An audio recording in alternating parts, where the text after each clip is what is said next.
So Rakim at 13. I want to read what they said. I really want to read what they said here, and having Rakim at number 13. Excuse me, I don't know if I said 15. Rakim's at 13.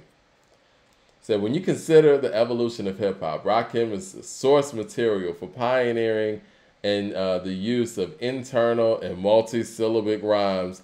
I hate these terms, bro. These are Eminem terms. And you know what? Whoever wrote this is probably an outsider talking like this. Penning intricate lyrics and shifting overall use of simple flows to more complex deliveries. When he partners with his fellow Long Island native Eric B, they became a mighty DJ and MC combo.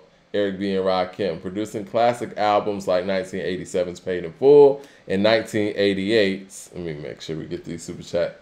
1988's Follow the Leader and the eternal singles of Eric B is President, Paid in Full, and Microphone Fiend. Rakim's influence is felt in all corners of hip-hop. A$AP Rocky, born Rakim Myers, is named after him. DMX and Eminem are self-proclaimed fans, and rappers as big as 50 Cent via the game's Hated to Love It and Lil Wayne on Lloyd's Girls Around the World have paid in song homage to the distinctive flow. 50 Cent has said that his favorite rapper used to sing check out my melody. Check out my melody? Yeah. Right. Yeah. And that's another thing I love about 50 that Killer Mike on Poppin' Tags on Jay-Z's album, talking about the great Rakim Gucci suit. He's everywhere in everybody's consciousness. I don't like the fact that it sounds like they are minimizing Rakim to being the greatest lyricist that he is. Yes, that's one thing. But this nigga has bangers. You know what I'm saying? Like, let's not just minimize it like he's just some supreme lyricist. Not act like he didn't make I Ain't No Joke, or I Know You Got Soul, or Paid in Full, of course, Eric B is President, Know the Ledge, Microphone Fiend, Lyrics of Fury. You know what I'm saying? Follow the Leader, the song itself. Mahogany. Yeah, these are bangers. Don't sweat the technique. Exactly. This is not like just some guy who innovated the rap style. No, he has songs. He has songs that, quite frankly, not many people ahead of him that are going to be on this list, or on this list in general, can even touch. I mean, we talk about the album Paid in Full. Do people understand the lineup of that album? Everything, like Paid in Full reads like a Thriller type of album. I Ain't No Joke, My Melody, I Know You Got Soul, Move the Crowd, Paid in Full, As the Rhyme Goes On, which is like the only non-hit on there. But when you think about it, Eminem used that whole bar for I am for whatever you say I am. You know what I mean? So it's classic for that, right? And then you got Eric B as President. Banger, banger, banger, banger, banger, banger. TJ with the super chat says, I respectfully don't think that Jay-Z is better lyrically than Big. Would love for you guys to Patreon that. We could. I'll bring some of Jay's strongest lyrical work, especially around the Reasonable Doubt era. Jay Short with the super chat says, Coop, you can hype up that 3-year run that the Beatles had if you want, but when it's time to get people to give up the money, they play U2. Great show. Okay, so it was more like an 8-year run, and it produced like the longest string of great albums ever in any genre of music. But okay, great. You don't know shit about music if you think the Beatles run was for 3 years. Like, for real, like, respectfully, if you think the Beatles run was 3 years, you don't know shit. Y'all like, trying I don't to respect make Coop mad talking about the Beatles. No, I'm just saying, like when you talk about the Beatles run was 3 years long, it's like, this is what I'm talking about. It's like, where do people get this information from? Who have they been talking to? 36 Chambers with the super chat says, Mike, I'm feeling called out. I use the term multi-syllabic rhyme schemes, syllable, in-syllable patterns, etc. Why do you hate these terms? I prefer lyrical miracle to all, so what terms do you use for it? I think that, man, those terms came about in the Rap Genius era, And I feel like those terms, I'm just going to say it plain. Those terms are put in play to give Eminem extra points. That's not true, Mike. It is, man.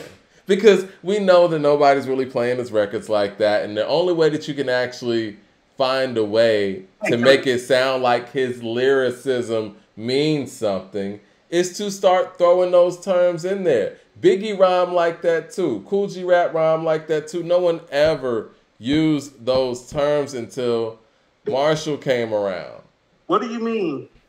The multi-syllabic rhyme What do you mean Cool G Rap and Biggie rap like that when you say that? Well, they use multiple syllables and, you know. Oh, yeah. G-Rap's like the... That's what I'm like saying. They've always done these things. You know what I mean? But these terms didn't come around until it's time to give props to Eminem and find ways to give him points. The multi-syllabic flow?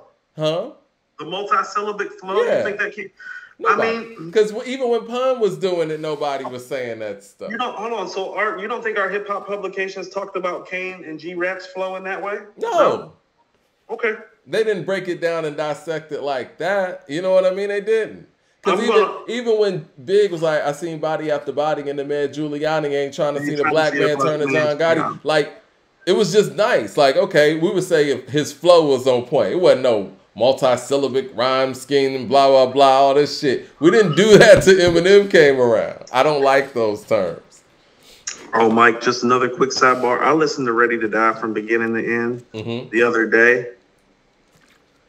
Yeah, y'all tripping. Ready to Die. Like, I just realized something. First of all, y'all are super underrating Give Me the Loot still. And as far as the album, and I realized this, no, Mike, that album doesn't have any sort of drop off to it until you get to Friend of Mine, Mike. And Respect. I never really liked Respect, but if you like Respect, I feel. No, that is the drop off though. You understand that's track 13 and 14. No, I agree with you. Yeah. I was listening to that shit. I was like, hold on, things done changed. Mike, I listened to the real remastered version that didn't have the samples from Ready to Die, Machine Gun Funk taken out, and like all that.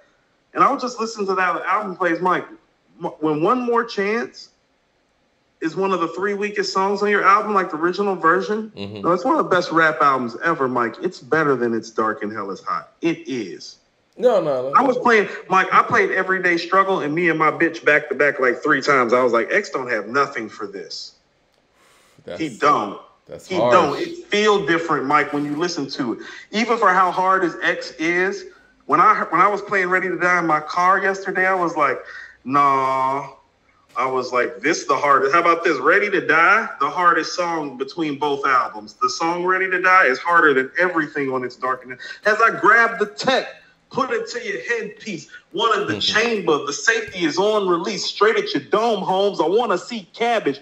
Biggie Smalls the Savage, doing your brain cells much damage. Teflon is the Imperial for the Imperial.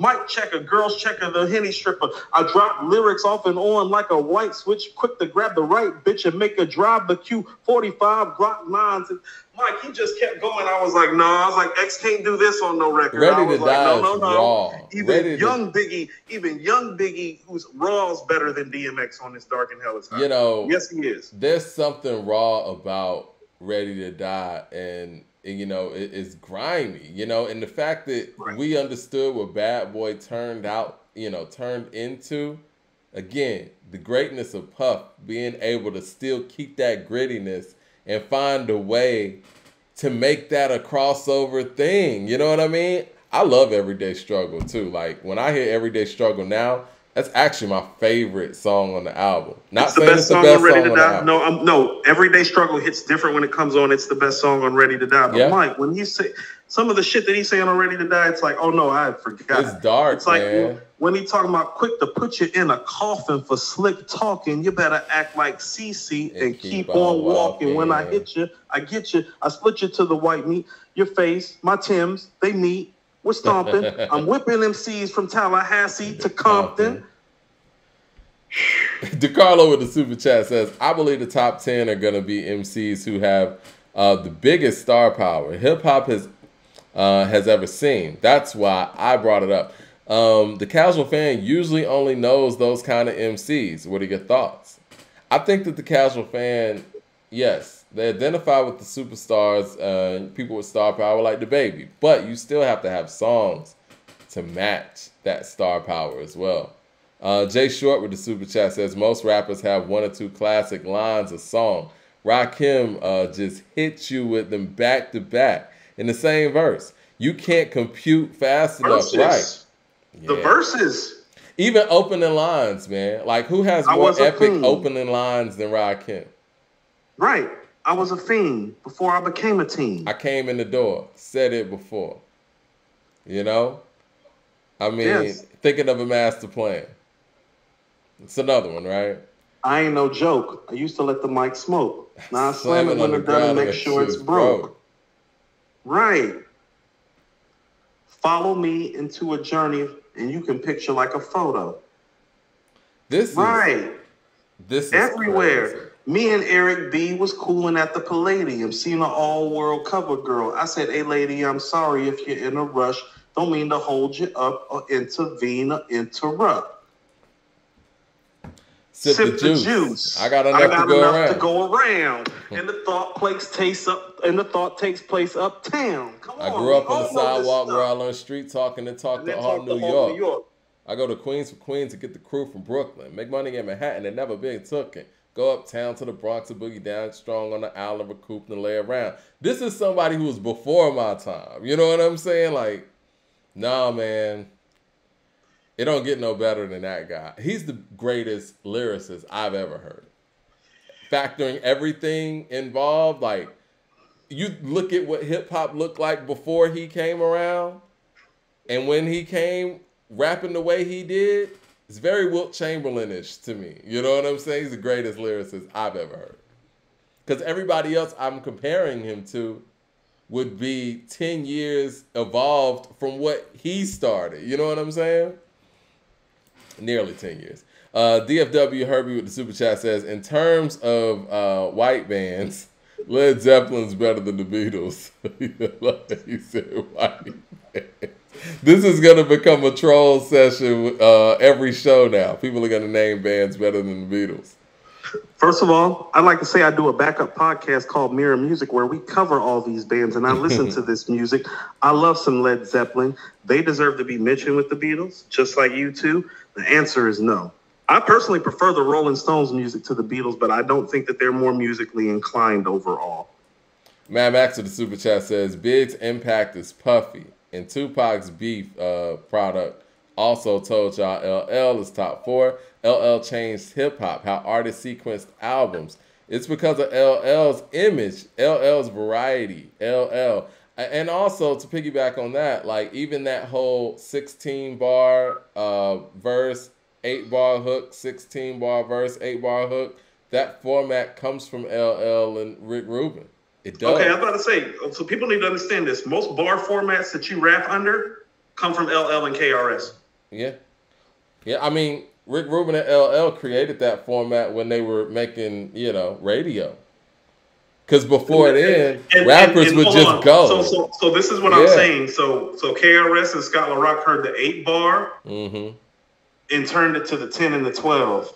And then it evolved into the 16. That's what I'm saying. Gotcha.